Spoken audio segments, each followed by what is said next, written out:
Hey Myra, hi, how are you? Hi, I'm good. Nice meeting you. I'm fine. How are you? All good. Thank you so much. It was always wonderful to meet you. Yeah. Myra, before we start, let's quickly do an introduction. Could you let me know, you're an AE at HubSpot. Is there a particular region? What particular region are you looking at? Or what particular region are you getting your leads from, in HubSpot? Yes, of course. Well, I'm in the small business territory to start with. So I work with businesses from 1 to 25 people.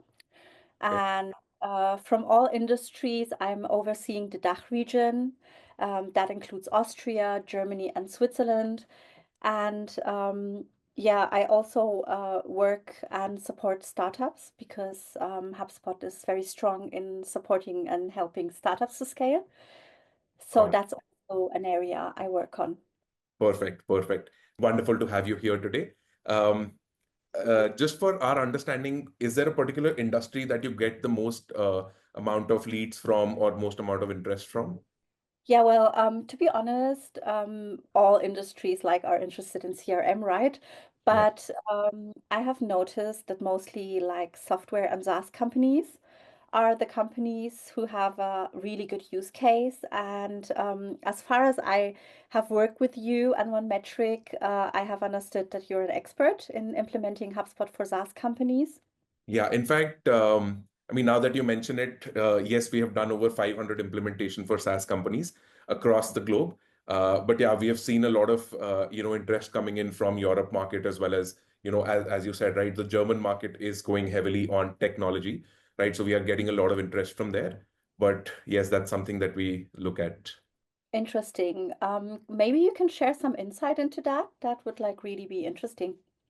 Definitely. So, see what generally SaaS companies have a problem with and what they're looking to solve from HubSpot is, couple of things, including one is that they have two different sales motions, right? One is a product-led motion or the marketing-led motion, where, customers come in, they take the free trial, right? And then once they're happy with the free trial, then they, gradually shift to a more paid version of that tool, right? And then the other one is more for enterprise customers, which is more sales led, right? Mm. Where you have AEs, you have account managers, you have BDRs who do their prospecting, and then the AEs close them.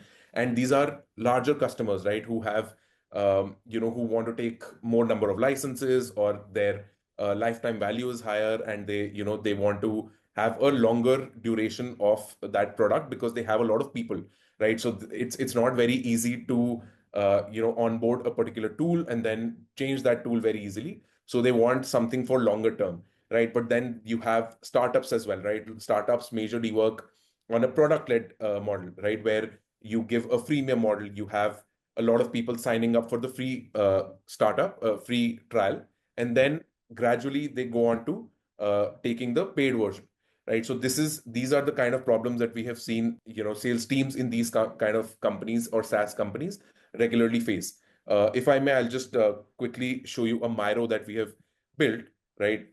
This is a process design that we have, created for such kind of companies where, Mhm. they first come on a trial basis. The customers of these companies want to see how the tool will work for them. They want to see how helpful those tools are going to be and how they're going to help in, either cutting down costs or generating revenue, right? So this is the kind of flow that we can build on HubSpot, right? And of course, all of this they want to solve from HubSpot as a CRM, right? So this is the kind of flow where they first come in, right? We help them build workflows to welcome them, right? And then we send out emails, on different stages where they first want to do an adoption and engagement. Then once their onboarding is complete on the tool, and then to prevent any kind of churn, right? Churn becomes a lot of problem because once they get onto the tool, the customers, they realize, okay, we might have overspent on this, or, we might not want to spend so much. They don't understand the full complexity of the tool or the full capability that the tool can help those customers out. Right? When this kind of a thing happens, we need to keep our customers on top of their mind, right? For whenever they are actually looking to solve that problem. They have this tool in front of them, or they have a recollection, right? Once their trial gets completed, that is where you want to actually move them to a paid version, right? How do you do that is, okay, this is a flow that we've built for a company which has a 21-day trial. This company has a 2-week trial, for example.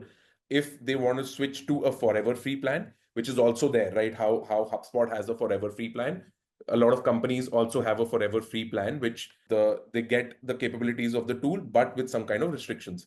And then there are different kinds of plans that they want to get on.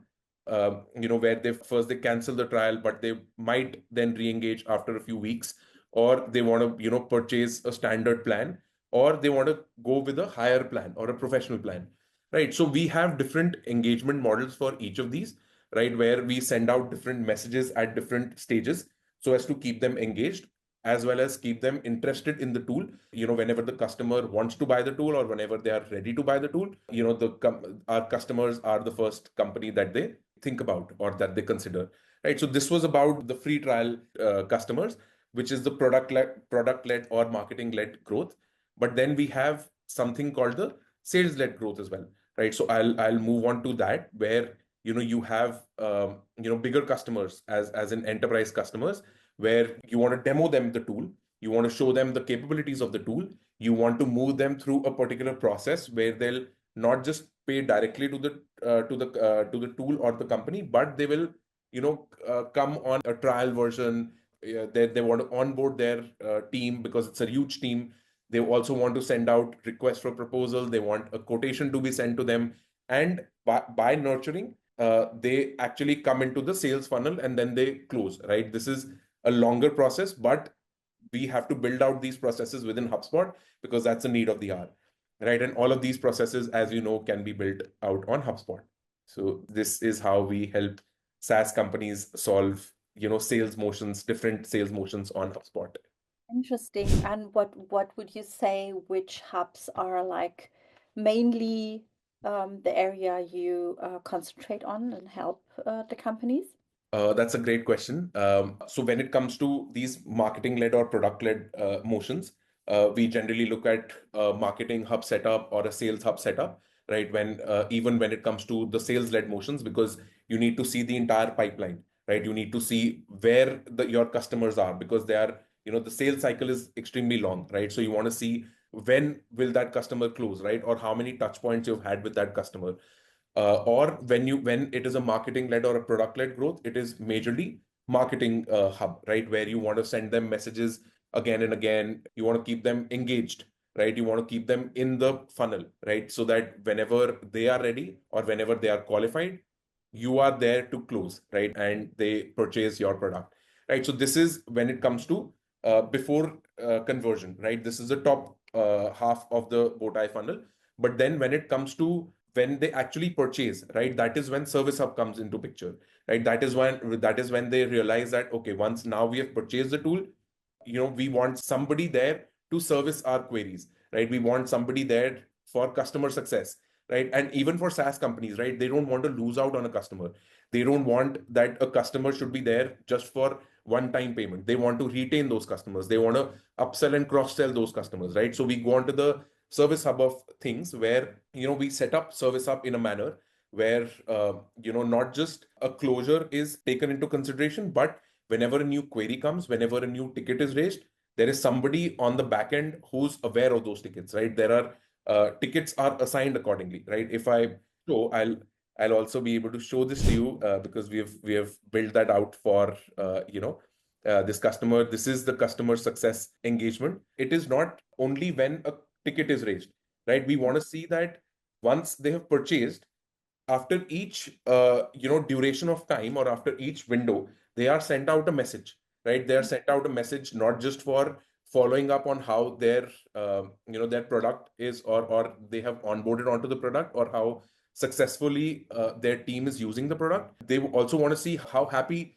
their team is with the product, right? Do they want any kind of changes, right? Because a lot of SaaS companies build customized products, or they customize the products based on the customer's needs, right? So they want to see if the team is happy, if the team is completely onboarded, right? If they want to purchase more licenses, right? So you want to keep them engaged at all times, even after the purchase, right? And when it comes to any ticket being raised, you should have different motions for different kinds of tickets or different channels from which the ticket is being raised, right? So, for example, they go onto a customer portal, right? So you have an entire flow, right, that you want to, automate so that there is no lag between when the ticket is raised and till the time that support staff actually helps them, right? So we can actually build out these workflows, these pipelines when they come onto the customer portal, when they come, they raise a support email or through a customer success, chatbot, or they raise a website query, or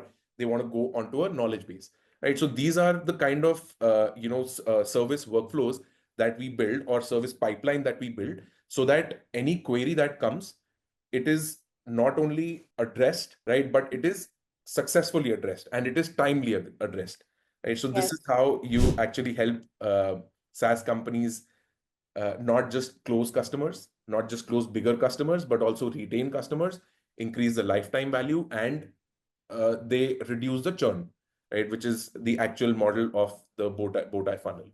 Well, the reducing customer churn is so important for SaaS companies. There is a client, a company, Booksy, the mid-market territory, but they like save 30 hours a week Yeah, with implementing the Service Hub the right way. That was so important because they were able to build a portal. yeah, Even in the team they had, they saved like recruiting two further people in the team just by working with HubSpot, and which saved them like $100,000 a year. yeah, yeah, And yeah, they had like so many automated workflows, like you mentioned. Yeah, to be able to the tickets and forecasting the service, or like within weeks, the customers could like just reach out to the portal. They could track their tickets and like really ensured that they got the process under the timelines they committed to, yeah, which before was not possible, to be honest. Yeah, and at the same time, the customers had more autonomy, yeah, yeah. and and from their side, they could like really improve the level of the satisfaction, which really reduced the customer churn. So that's exactly what you're talking about, right?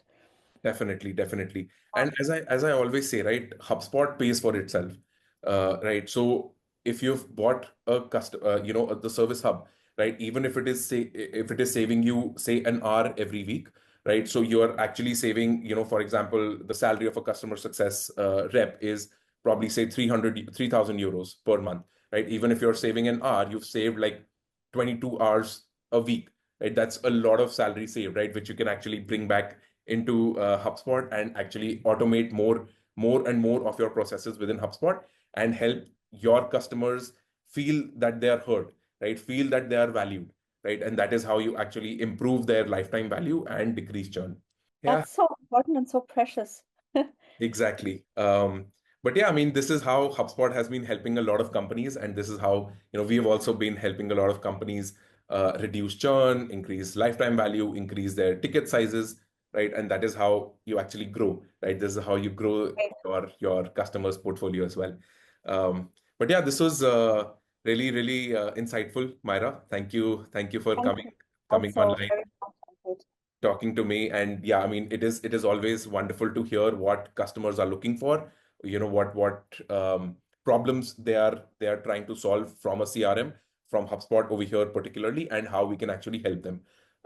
Right. So, but thank you so much. Always a pleasure talking. Welcome. Thank you also. Goodbye. Take care. Bye bye.